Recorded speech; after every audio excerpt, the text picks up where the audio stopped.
산에 살아요. 찾아가야 돼.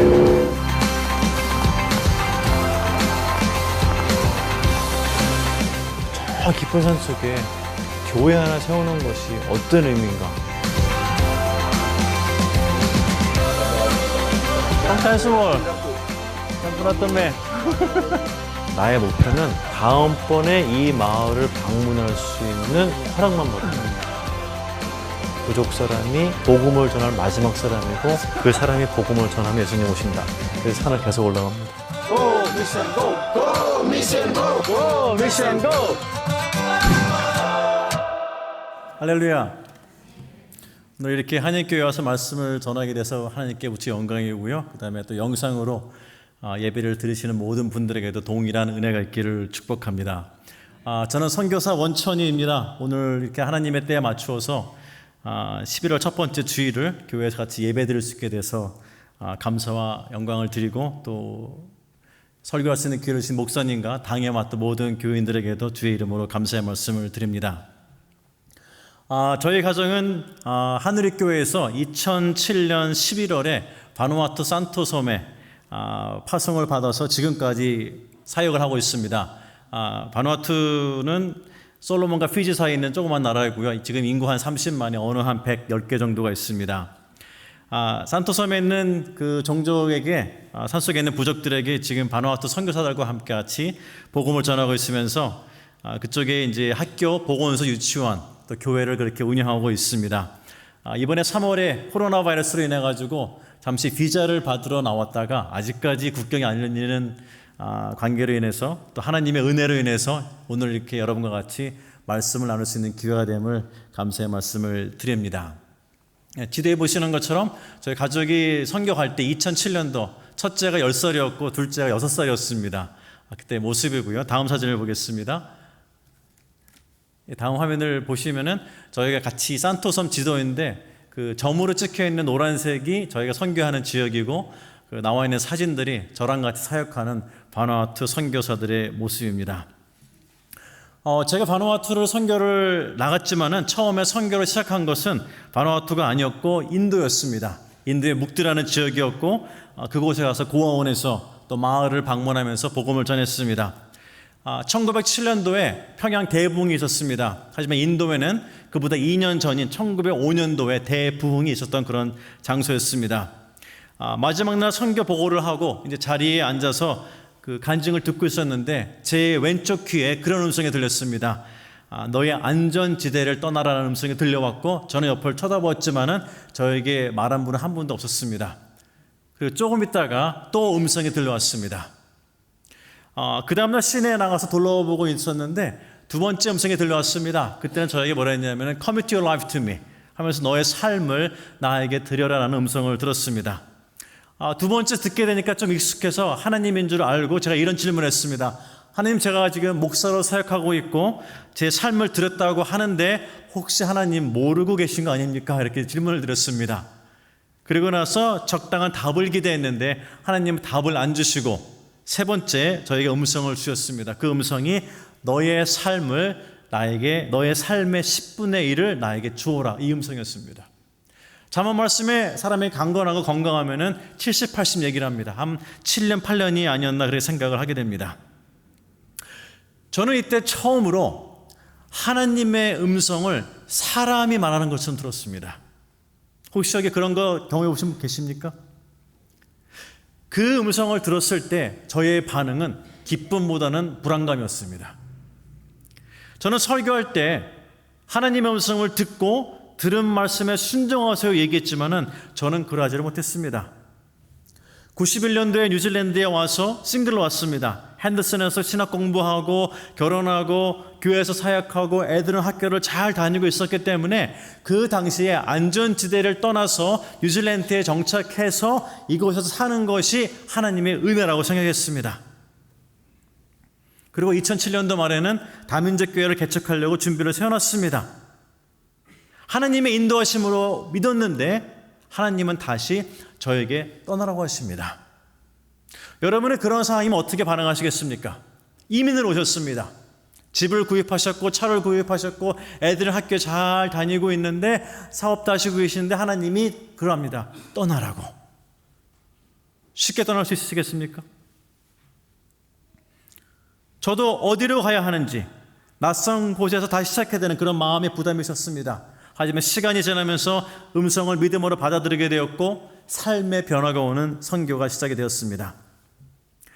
선교를 시작해보니 바누아투의 추장 문화, 식인종 역사, 주술사, 열대지방 이 모든 것들이 제가 가졌던 배경하고 공통점이 없음을 발견했습니다. 같은 것이 없었습니다. 그래서 약간 제가 어색하게 언어를 배우고 문화를 적응하고 사역에 하는 모습을 보면서 어떤 사람들은 제가 바누아투에 얼마나 오랫동안 머물 수 있을지 혹은 생존할 수 있을지 의심하는 눈으로 저를 쳐다본 적이 있었던 것을 기억합니다. 오늘 본문을 보시게 되면은 다윗은 그가 왕이 된 다음에 그의 과거를 돌아보면서 쓴 감사의 시가 오늘 본문 말씀입니다. 하지만 우리가 아는 다윗의 삶을 보게 되면요, 감사보다는 고민이 더 많았던, 고생을 더 많이 했던 그런 과거에 있는 것을 알 수가 있습니다. 본문에도 나오죠. 7절에 미워한 사람이 있었고 10절 이후에 나라가 에워쌌으며 또 에워쌌으며 벌떼처럼 에워쌌으며 13절에 뭐라고 얘기합니까? 나를 밀어 넘어뜨리려고 한다고 고백했습니다. 여러분, 이 10년의 고생이 한 단어 한 단어로 나옵니다. 혹시 저와 여러분이 이런 경험을 당하시게 되면 어떻습니까? 저 같으면 몸과 마음이 피곤해져서 깊은 고민에 빠져서 감당할 수 없어서 아마 도망가실지도 모릅니다. 그리고 선교를 해보니 이 말씀과 같이 다양하게 그런 일들로 괴롭힘을 당하고 에워싸임을 당한 적이 참 많았습니다. 여러분 어떻습니까? 이민 생활을 하시면서 부모로서 가족을 다 데리고 왔습니다. 다 떠났습니다. 근데 이곳에 와서 신앙생활과 자녀의 학업과 여러 가지를 하는 데 있어서 여러분 어려움을 당하시게 되면 여러분 어떻습니까? 다윗은 아버지의 심부름으로 형들을 만나러 나갔다가 골리앗을 죽이게 됩니다. 그리고 그는 유명해집니다. 그 유명함이 사울의 질투를 받습니다. 그래서 어떻게 됐습니까? 10년간 광야로 도망치듯이 쫓겨나갑니다. 떠나면서 부모 형제를 잃었습니다. 불확실한 삶을 살면서 매일매일의 생존을 위협받았습니다. 하지만 오늘 감사의 다윗의 글을 읽어보게 되면은 하나님은 그의 능력으로 다윗을 인도하셨고 다윗을 피난처에서 구원하신 것을 볼 수가 있습니다. 그리고 다윗은 광야에서 새로워졌습니다. 그럼 광야 무엇입니까? 버려진 땅입니다. 그곳에서 새로워졌습니다. 오늘 우리 다 같이 말씀을 나누면서 이렇게 다윗과 같이 하나님을 만나서 우리 모두가 새로워지기를 주님의 이름으로 축복합니다. 2007년도에 순종해서 가족을 데리고 선교를 나갔습니다. 선교를 들어가니 정말 다르더라고요. 음식과 생활과 자녀교육과 사역 등 모든 것이 새로웠고 쉬운 것이 없었습니다. 여러분 쉬운 것이 없을 때 여러분 보통 사람들이 뭐 합니까? 고민합니다. 여러분 그렇지 않습니까? 성도 여러분들 어떻습니까? 어려운 일 있을 때 고민하시죠? 고민 아무도 안 하십니까? 믿음이 좋으신가 보네요. 저는 고민을 많이 했습니다. 부족한 지식이 드러났습니다. 선교지에 나가보니까 이제 솔직히 말씀을 드릴게요. 제 영성이 바닥을 쳤습니다. 모양은 있으나 능력이 사라진 기도가 드러났습니다. 그리고 과연 저도 생존할 수 있을까? 그런 고민을 했습니다. 시간을 지나서 돌아보니까 이 시간에도 능력의 하나님은 제가 예상하지 못한 시간과 예상하지 못한 장소에서 저를 인도하셨습니다. 그래서 그 인도하신 것 중에 몇 가지를 오늘 여러분과 같이 나누기를 원합니다. 선교를 가서 처음에 산에 올라갔습니다. 산에서 부족을 만난다는 기쁨과 기대감이 가득 찼습니다. 그리고 산을 올라가 보니 사진에 보는 것처럼 현실은 무척 달랐습니다. 옷을 벗고 사는 사람 너무 편해 보였습니다. 근데 저는 어디를 봐야 될지 너무 불편했습니다. 여러분이 이 자리에 계시다고 하면 여러분 어디를 보시겠습니까? 참 애매했습니다. 식민지 시대의 모든 선교사가 백인이었기 때문에 그들은 저를 백인으로 불렀습니다. 그리고 부족 사람들의 머리는 곱슬려, 처서처럼 곱슬려가지고 제 미끄러운 머리를 보면 머리를 만져보고자 합니다. 저를 백인이라 부릅니다. 털이 없는 제 피부를 만져봅니다. 아니, 여러분 주변에서 여러분을 모르는 사람이 이 사람 머리 좋네요. 머릿결을 만지고 피부를 만지고 냄새를 맡으면 여러분 기분이 어떻겠습니까? 좋으시겠습니까? 그리고 부정마을을 찾아가는 길은요, 정말 덥고 습하고 비가 많이 와서 땅은 질고 미끄럽고 수없이 넘어졌습니다. 산에 갔다가 집에 오게 되면 머리를 감다 보면 머리에서 뭐가 떨어집니다. 몹시 피곤했습니다. 이러한 부족은요, 부족에 들어가면은 부족은 또 그리 없는 문화입니다. 이번 사진을 보시게 되면 여러분 저를 한번 찾아보시기 바랍니다. 제가 어디 있는지. 부족은 여러분 저 보이십니까? 옷이 어디 있는지요? 제가 좀 커 보이죠? 좀 하얘 보이지 않습니까? 사람들이 저를 백인이라고 이렇게 부릅니다. 근데 이 사람에 들어갔는데요, 이 부족이 그리 없습니다. 책으로선 그리 없고 족보가 없습니다. 모든 것을 이야기를 합니다. 월요일, 화요일, 수요일 이름이 없습니다. 1월, 2월, 3월, 4월, 2월이 없습니다. 100년 전에도요, 올해가 몇 해인지를 몰랐습니다. 사람이 죽어도 내가 몇 살에 죽는지를 몰랐습니다. 이러한 문화에 들어갔습니다. 제가 부족을 방문하면 사람들은 저를 애워쌉니다. 왜요? 저를 구경하기 위해서. 저에게 긴 칼을 하나 줍니다. 그래서 뭐를 잘라보라 그래요. 여러분, 뉴질랜드에 사시면서 칼 쓰신 분 계십니까? 그것도 이만한 칼을요? 마치 제 다리를 자를 것 같았습니다. 하지만 하나님께서는요, 이 사람들 중에 저에게 물을 주고 언어를 가르치고 선교를 돕고 다음 마을을 데려갈 사람이 그 안에 있었는데 제가 그게 누구인지 분별이 안 됐습니다. 그러니까 다 쳐다볼 때 어떻습니까? 불안합니다. 걱정이 됩니다. 기쁩니다. 혼란이 옵니다. 내가 여기 왜 있을까? 그러면서 늘 마음 한구석에 불안함이 있었습니다. 저는 선교를 가면서 바누아투를 변화시키자 하는 열정을 갖습니다. 그런데 가보니까 안 되는 일로 인해서 마음에 조급함이 밀려옵니다. 사랑하는 성도 여러분, 이민을 처음 오셨을 때 한번 생각해 보시기 바랍니다. 기쁨과 기대와 정리해서 공항에 탁 내려가지고 딱 내렸습니다. 모든 일이 다 잘 됩니까? 뭘 하려고 했는데 안 돼요. 어느 날 나무 아래 앉아서 내 성교가 왜 이렇게 답답하고 안 될까 하면서 먼 바다를 바라보고 있는데 하나님이 저에게 말씀하셨습니다. 이런 음성을 주셨어요. 내가 먼저 변해야 된다고 말씀하셨습니다.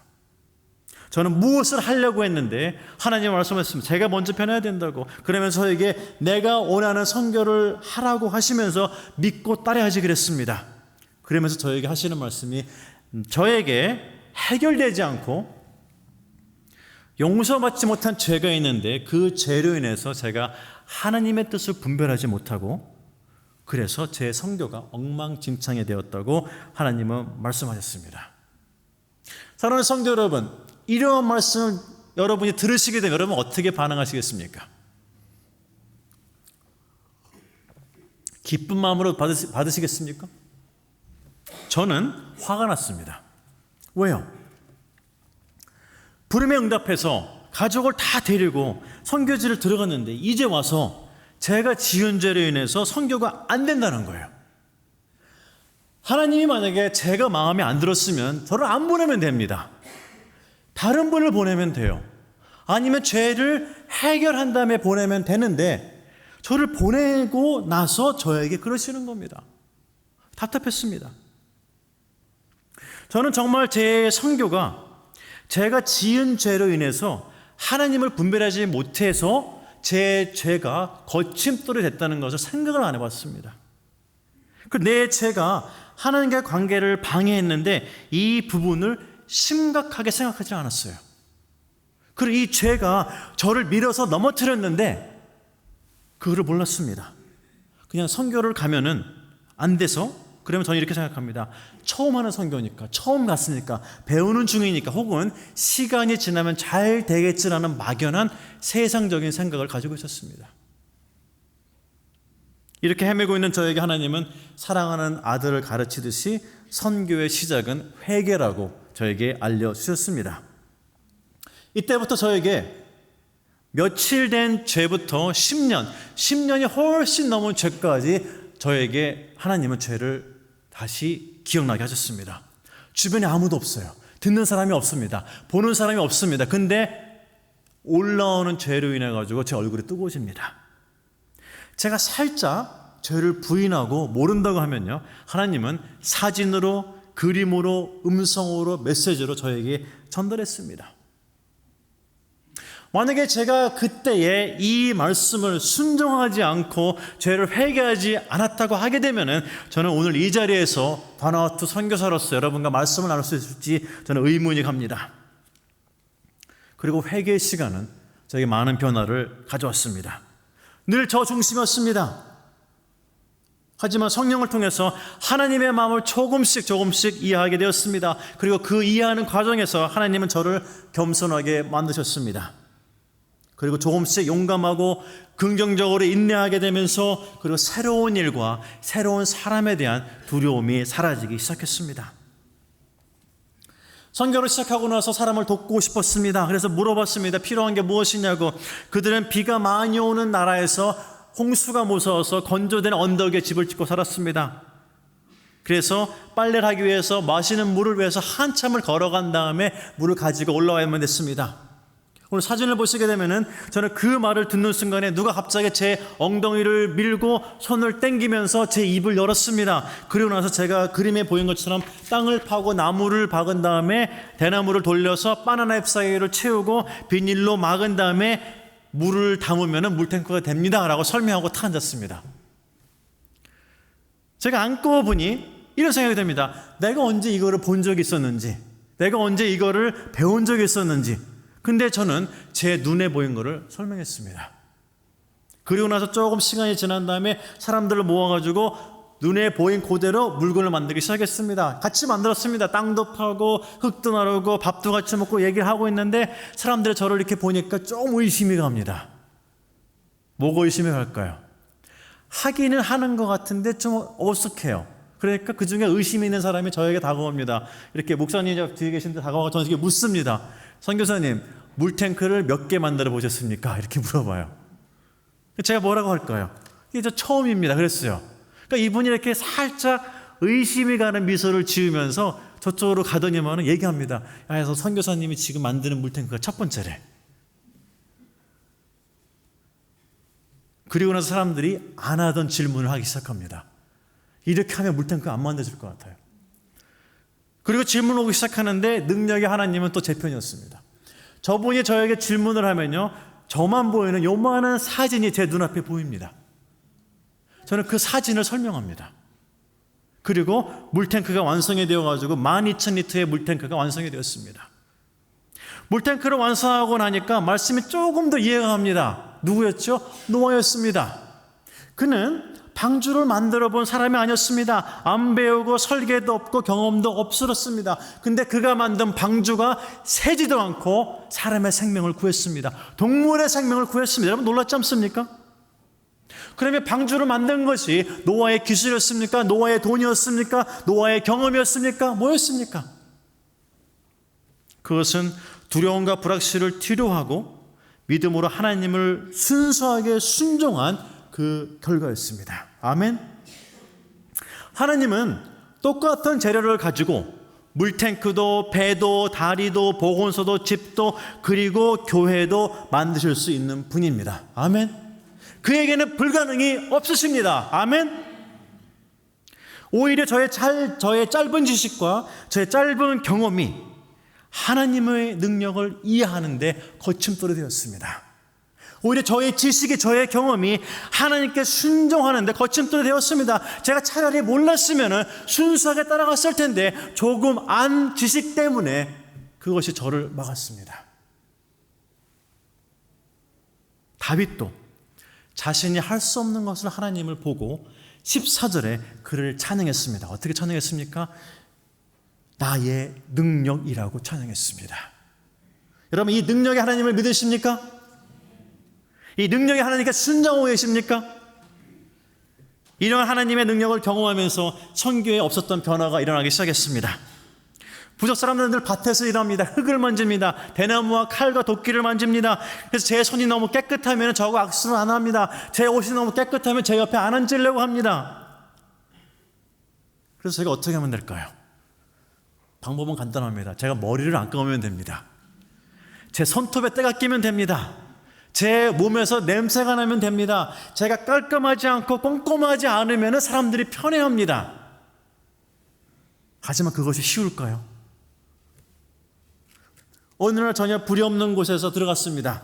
사람들이 선교사가 왔다고, 외부에서 사람이 왔다고, 백인이 왔다고 맛있는 음식을 대접했습니다. 여러분, 그림 한번 보시면 여기 그림에 뭐가 보입니까?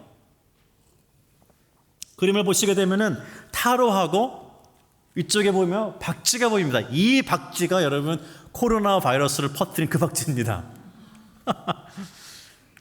제가 산속을 딱 들어갔는데 이 박쥐를 준 거예요. 외부 사람이 왔다고 박쥐를 딱 구웠는데 날개와 몸과 얼굴과 이빨과 눈까지 보입니다. VIP 손님이 왔다고 음식을 딱 줬는데 한 접시에 타로와 박쥐가 올라가 있는데 제가 먹어야 돼요. 제가 안 먹으면은 사람들이 안 먹습니다. 그래서 제가 딱 잡고 있는데 저를 보고 있습니다. 내가 타로를 먹는지 박쥐를 먹는지. 제가 먹었을까요? 안 먹었을까요? 먹어야 합니다. 이거는 음식이기도 하지만 이거는 교제입니다. 이거를 안 먹으면은 사람들이 저를 싫어합니다. 그래서 먹었습니다. 먹고 나니까 사람들이 미소를 지으면서 같이 먹기 시작합니다. 전에 제가 산에 올라가게 되면은 안전과 편리함을 위해서 잘 준비해 갔습니다. 그리고 물건을 잘 준비해서 의약품과 먹을 것과 옷을 가져가다 보니까 산에서 힘들면은 제가 다시 제 가방을 쳐다봅니다.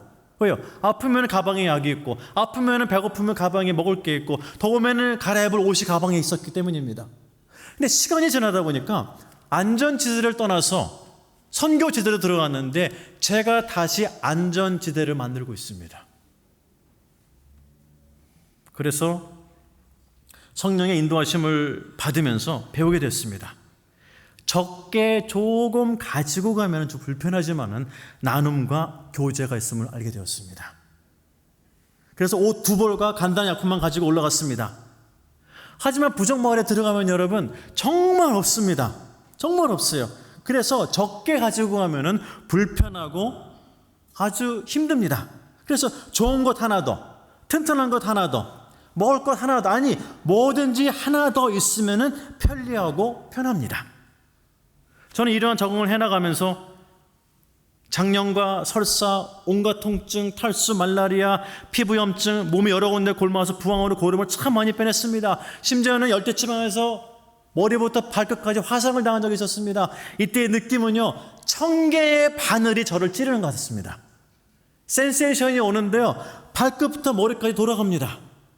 땀을 많이 흘려서 탈수로 링게를 많이 맞았습니다. 온갖 질병이 저를 애워싸고 아픔에 제가 넘어지는 모습을 보았습니다. 안전지대를 떠나서 선교로 들어가니 정말 달랐습니다. 정말 달랐습니다. 이민은 어떻습니까? 나의 삶을 뒤로하고 좀 더 나은 데로 가고자 합니다. 선교는 어떻게 합니까? 점점 아래로 내려갑니다. 어디까지 내려갑니까? 버름라인이 있습니다. 이게 어디입니까? 자존심입니다. 나의 안전지대입니다. 이거를 건드리게 되면 상당히 불편합니다. 근데 선교는 나의 자존심과 나의 안전지대를 뚫고 더 내려갑니다.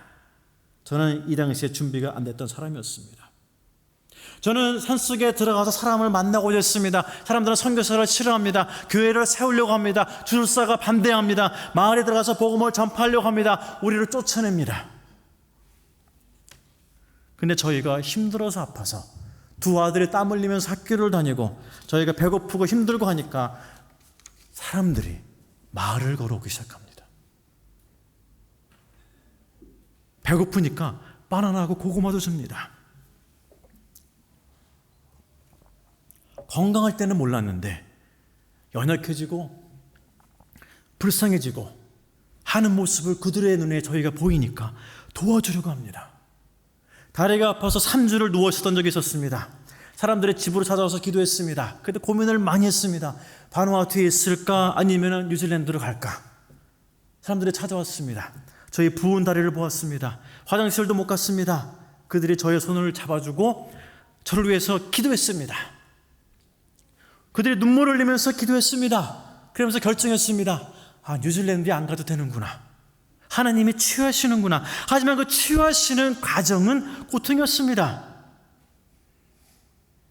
그러면서 그런 과정을 거치면서 한 성경 말씀이 저의 마음을 찔렀습니다. 우리 같이 한번 읽어볼까요? 고린도후서 12장 10절 말씀입니다. 같이 읽겠습니다.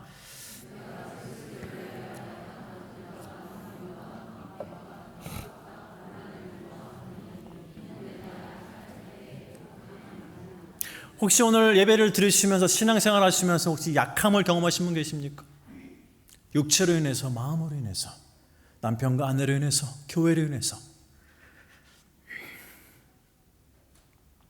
그러면 이 말씀이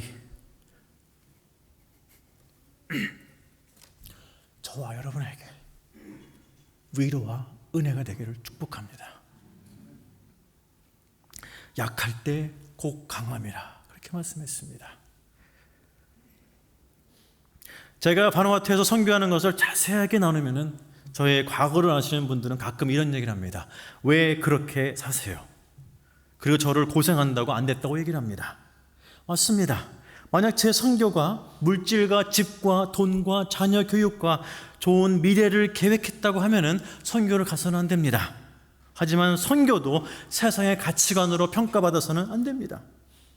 조금 불편하고 조금 편리하지 않아도 하나님이 함께 하시게 되면은 돈과 건강과 가진 것들이 부족하고 아니 없어도 하나님의 능력은 저를 근심 가운데서 평안을, 저를 낙심한 마음의 위로를, 제가 아플 때 치유함을, 그리고 부족할 때 만족함을 허락하셨습니다.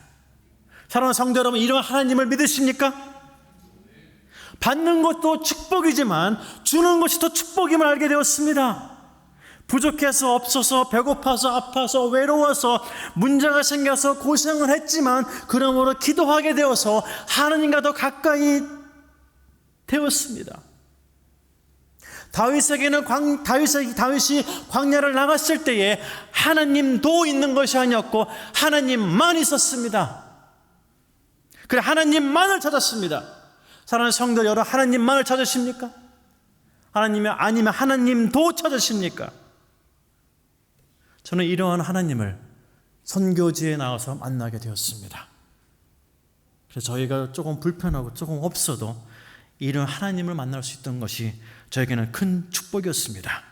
그래서 이 하나님은 소리 없이 조용히 그리고 강하게 저를 부르셨습니다. 주술사는 저의 늘 걱정거리였습니다. 주술사는 저를 적으로 대접했습니다. 저의 장벽 같은 존재였습니다. 저에게 주술을 많이 걸었습니다. 다윗의 고백과 같이 13절에 나를 밀어뜨리는 자 같았습니다. 누군가가 이 마을에 주술사가 있다고 하게 되면 그 마을이 저를 방해했습니다. 저도 피해 다녔습니다. 어느 날 저녁에 마을에 들어가서 쉬고 있는데 선교사가 저를 불렀습니다. 선교사님, 그러니까 어떤 노인분이 아프신데 기도를 해줄 수 있냐고. 갔습니다. 그 마을은 길이 10m 정도 되는데 촛불 하나 켜놨습니다. 주변에 얼굴이 사람들이 안 보입니다. 조용히 들어갔습니다. 들어가면서 이분이라고 해서 이름도 안 묻고 아무것도 안 묻고 기도만 해주고 나왔습니다. 다음날 조그만 소녀 하나가 저에게 오면서 선교사님 하면서 이렇게 접시에 줬는데 먹을 거였습니다. 그래서 먹을 거를 주면서 그래요. 우리 할아버지가 선교사님 또 오시래요. 그래서 그 다음날 그 자리에 들어갔더니 불을 밝게 켜놨습니다. 사람이 꽤 많았습니다. 그러면서 하는 얘기가 어제도 이 사람들이 여기 있었대요. 그러면서 하는 얘기가 쭉 하다 보니까 이분이 주술사예요. 왜 나를 어제 밤에 불렀냐? 주술사가 선교사를 받아서 기도를 받으면 자기의 주술이 약하다는 의미를 안 보이기 위해서 어두울 때 불렀습니다. 그런데 주술사가 저를 또 부른 거예요. 왜요? 이 주술사를 무릎 꿇게 한 것은 제가 아니었고 기도 중에 역사하신 하나님의 능력이었습니다. 그러니까 자기가 주술사인데 기도를 받고 보니까 아픈 게 난 거예요. 그러니까 주술사임에도 불구하고 저를 부른 겁니다. 주술사는 알았어요. 기도를 통해서 누가 더 능력자이시고 누구보다 구원자이신지. 저희는 코로나 바이러스로 인해서 여기에 나와 있는 동안에 사진을 보시게 되면 지난 4월 6일 날 역사상 가장 큰 태풍이 바누아투를 지나갔습니다. 저희 선교 지역을 관통했고 220km 넘는 바람이 지나갔습니다. 그래서 선교사들은 바위 아래 동굴에 집에 숨어 있다가 태풍이 지나간 다음에 나와서 보니까 서 있는 모든 것들이, 집과 교회와 숙소와 모든 것이 13년의 수고가 바람에 밀려 비에 쓸려 사라지고 말았습니다. 그들은 눈물을 흘리면서 그를 바라보았습니다. 저는 이때 뉴질랜드에 있었습니다. 들어가지를 못했습니다. 너무 마음이 아팠습니다. 선교사는 이 와중에서도 무너진 곳에서 성경 부품을 꺼내고 2, 3주를 지내면서 마을 사람들을 돌보면서 내려왔습니다. 저는 그들에게 부탁했습니다. 각자의 마을과 고향으로 가서 서머에 가서 집을 돌보라 그랬습니다. 왜요? 태풍에 무너졌기 때문에. 한쪽으로 불안했습니다. 선교사들이 가고 내가 바누아투에 없는데 과연 돌아올까? 한 달이 지났습니다. 3명을 빼고 다 돌아왔습니다. 그들은 돌아오면서 산에 있는 사람들을 위해서, 산에 있는 어린이들을 위해서, 산에 있는 사람들에게 먹을 것 갖다 주기 위해서 가야 된다고 돌아왔습니다. 저는 너무 놀랐습니다. 나의 의심이 부끄러웠습니다. 그들도 안전지대를 떠나서 산으로 들어가서 복음을 전파했습니다. 하나님의 은혜가 느껴졌습니다. 앞으로 2, 3년 동안에 저희는 65채 건물을 다시 지어야만 합니다. 하지만 저에게는 뉴질랜드가 광야 같습니다. 저는 빨리 돌아오고 싶습니다. 하나님이 길을 열고 있지 않습니다. 저는 가서 그 사람들을 만나고 격려하고 다시 땀을 흘리면서 좀 불편하겠지만은 다시 손에 망치를 들고 다시 박쥐도 먹으면서 타로도 먹으면서 뜨거운 마음으로 다시 교회를 건축하기를 원합니다. 여러분 요즘 어떻게 지내십니까? 여러분 2020년이 참 달라 보이지 않으십니까? 저는 그렇게 느껴집니다. 바이러스로 인해서 모든 나라가 불확실한 가운데 있습니다. 모두 백신을 기다리고 있습니다. 치료제. 여러분 과연 치료제가 다 치료할 수 있을까요? 어떠한 백신도 어떠한 병을 100% 치료하지 못합니다. 여러분. 환자 얘기가 계속 나오고 있습니다. 여러분 바이러스 인해서 예배를 못 드렸을 때 여러분 느낌이 어떻습니까? 저는 선교지에 있으면서 예배당에서 예배를 못 드린 적이 참 많았습니다. 오히려 이 바이러스 기간 동안 여기에 있으면서 교회라는 건물에 가서 예배를 드리지 않아도 내가 과연 하나님 앞에서 신앙을 유지할 수 있을까? 마치 이거를 테스트 받는 시간이었습니다. 저에게는. 여러분 어떻습니까? 다윗은 어땠나요? 10년 동안 광야에 다니면서 다윗은 성전에 가서 예배드리는 자였습니다. 근데 광야로 쫓겨났습니다. 광야에 성전이 있었을까요? 없었습니다. 아무것도 없었습니다. 버려진 장소였습니다. 외로운 장소였습니다. 힘든 장소였습니다. 하지만 다윗은 광야에서 어땠습니까? 더 강해졌고 더 새로워졌습니다. 아멘. 다윗을 새롭게 하신 하나님을 믿으십니까? 다윗을 강하게 하신 하나님을 믿으십니까? 요한복음에 말씀합니다. 영과 진리로 예배하는 자들을 내가 찾은다고 했는데 그 오래전에도 하나님은 다윗을 광야에서 찾으셨습니다. 사랑하는 성도 여러분, 코로나 바이러스로 다시 록다운이 되게 되면 걱정하지 마시기 바랍니다. 하나님은 골방에서, 화장실에서, 집에서 걸으면서 영과 진리로 하나님을 찾는 여러분들을 하나님은 찾아가실 것을 믿습니다. 다윗의 삶을 보면은 질투하는 사람들로 인해서, 악한 자들로 인해서 모든 것을 잃었고 모든 것을 빼앗겼고, 그리고 내부자들의 고발로 인해서 목숨을 걸고 이리저리 도망다녔습니다. 미친 척도 했습니다. 그의 삶은 거지였습니다. 다 사라졌습니다. 다 빼앗겼습니다. 그리고 사울을 2번이나 쳐서 복수하고 보복할 수 있는 기회가 있었습니다. 하지만 그는 하나님의 기름 부은 자를 칠 수 없다고 그는 거부했습니다. 이때 다윗은 정신을 바짝 차렸습니다. 눈에 보이고 귀에 들리는 기준을 따라가지 않고 믿음과 신앙을 지켰습니다. 하나님의 뜻을 순종했습니다.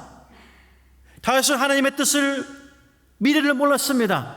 하지만 불평하지 않고 그는 죄를 짓지 않았습니다. 사랑하는 성도 여러분, 만약 다윗이 순종하지 않았다고 하게 되면 그 광야로 나가기 전에 그는 자기를 따르는 사람하고 사울과 전쟁으로 붙었을 것입니다. 10년 동안에 그는 사울을 향해 전쟁을 했을 것입니다. 그의 억울함을 호소했을 것입니다. 하지만 다윗은 믿음으로 순종했습니다. 이러한 다윗을 보고 하나님은 사람의 악한 일까지도 하나님의 일로 바꾸어 놓으셨습니다. 그래서 하나님이 간섭하시고 하나님의 은혜를 베푸셔서 다윗을 광야에서는 장군으로, 이스라엘에서는 그를 왕으로 높이셨습니다. 아멘. 이 하나님이 그를 광야에 보내셨고 이 하나님이 그를 광야에서 불러내셨습니다. 이 하나님이 다윗에게 배고픔을 허락하셨습니다. 가족을 떠나게 하셨습니다. 모든 것을 잃게 하셨습니다. 아픈 것을 허락하셨습니다. 치유함도 허락하셨습니다. 그리고 다시 주신 이도 하나님이십니다. 여러분, 이 하나님을 믿으십니까? 우리에게 십자가를 주신 이도 하나님이십니다. 한인교회를 세우신 이도 하나님이십니다. 아멘. 오늘 우리가 모두 이 자리에 모여서 예배를 드리게 허락하신 이도 하나님입니다. 아멘. 하나님의 성도 여러분, 이민 오시면서 삶과 가정과 자녀와 부모와 사업이, 교회, 이민, 영주권, 시민권, 연금, 건강, 아픔, 자동차, 슬픔, 고통, 모든 것, 우리가 갖고 있는 것 하나님이 허락하심을 여러분 믿으십니까? 우리는 하나님 앞에 하나님, 내 차가 여기 있습니다, 내 집이 여기 있습니다, 내 자녀가 이렇게 잘 됐습니다 하고 설 수가 없습니다. 여러분, 그러한 믿음으로 하나님께 서시게 되면 그 생각이 여호와 우리와 하나님 사이에 거침돌이 됩니다. 새로워질 수가 없습니다. 그래서 내 가진 모든 것이 하나님의 은혜라고 여러분 고백할 수 있으시겠습니까? 그래서 하나님은 주시기도 하시고 하나님은 가져가시기도 하십니다. 주실 때도 은혜고 가져가실 때도 은혜입니다. 아멘. 사랑하는 하나님께 성도 여러분, 다윗과 같이 여러분과 가정과 교회가 미워하는 사람이 있고 애워싸는 사람이 있고 넘어뜨리려고 하는 사람이 있습니까? 그러면 성도 여러분, 다윗과 같이 정신을 바짝 차리시기 바랍니다. 눈에 보이고 귀에 들리는 말에 넘어지지 마시기 바랍니다. 그리고 다윗과 같이 불평하지 마시고 죄를 짓지 않은 상태에서 하나님께 기도하시기 바랍니다. 하나님이 다윗의 일을, 사람의 일을 하나님의 일로 바꾸셨듯이 기도하는 한인교회에게, 한인 성도에게 사람의 일을 하나님의 일로 바꾸심을 믿습니다. 사도행전 13장에 사울과 바나바를 뽑기 전에 교인들이 모여서 기도했습니다. 금식하며 기도했습니다. 그래서 사울과 바나바를 보냈습니다. 이 기도는요, 교회에 화평을 주며, 이 기도는요, 교회에 단결을 주며, 이 교회는 교회를 성장시켰습니다. 그리고 금식하고 기도하는 그 교회에게 겸손함을 허락하시고 작은 소리들, 믿음에 떠난 소리를 가라앉히셨습니다. 주부에 보니까 이번 주부터 다니엘 기도가 시작한다고 합니다. 화요일인가 수요일날 나오는 간증자가 천정의 자매입니다. 제가 그 자매를 6년 전에 한국 춘천에서 만났습니다. 놀라운 간증을 가지고 있습니다. 저는 선교사로서 말씀을 전하기 위해서 그 교회에 갔었는데 그 자매의 간증 소식을 듣고 저도 겸손해졌습니다. 죽어가는 사람을 살려서, 다 가진 사람을 살려서 어떻게 하나님이 쓰셨는지 놀라운 간증이었습니다. 저는 한인교회를 한 3번 정도 온 것으로 기억합니다. 1991년도에 세인트 데이비스에 있을 때 뉴마켓에 한번 갔었습니다. 참 인상적이었습니다. 그리고 한인교회가 핸더슨으로 옮겨서 축하 예배를 드릴 때 한번 왔었습니다. 그때 참 부러웠습니다. 왜요? 한인교회 사회에서 처음으로 교회를 산 교회가 바로 이 교회였습니다. 예배와 집회를 늦게까지 해도 주변에서 떠드는 데가 없는 데가 바로 이 교회였습니다. 저희가 담임 목사님을 모시 이 교회에 왔을 때 참 부러워했습니다. 그 부분을 자유스럽게 기도하고 찬양하고 목소리 높여도 누군가 와서 신고하는 사람이 없습니다. 저는 그게 참 부러웠습니다. 왜요? 저희는 목소리 좀 높아지면 여러분 아시죠? 조용히 해주세요 얘기하는 그런 교회에 있었습니다. 그리고 이재환 선교사님이 와가지고 초청연합 선교 집회할 때도 이 자리에 있었습니다. 저는 한인교회가 한인사회에서 오랜 역사를 가진 것을 알고 있습니다. 한인사회의 이민정착을 많이 도왔습니다. 그래서 이 어려운 시대에 저는 오늘 말씀을 듣는 모든 성도들이 한인교회가 이 불확실한 시대에 더욱더 복음적이 되어서 다윗과 같이 하나님의 은혜를 잊지 않고 찬양하며 하나님의 구원과 하나님의 능력을 선포하는 그런 축복된 성도가 그리고 교회가 되기를 주님의 이름으로 축복합니다. 하나님, 저희도 주의 말씀을 나눴습니다. 저에게는 하나님도 있는 것이 아니고 하나님만 있습니다. 하나님, 저희의 가진 것이, 저희의 지식이, 저희의 자녀가, 저희의 모든 것이 저희의 자부심이 아니고 하나님이 저희의 능력임을 고백합니다. 저희들 주님 앞에 나와서 말씀을 듣고 회개하기를 원합니다.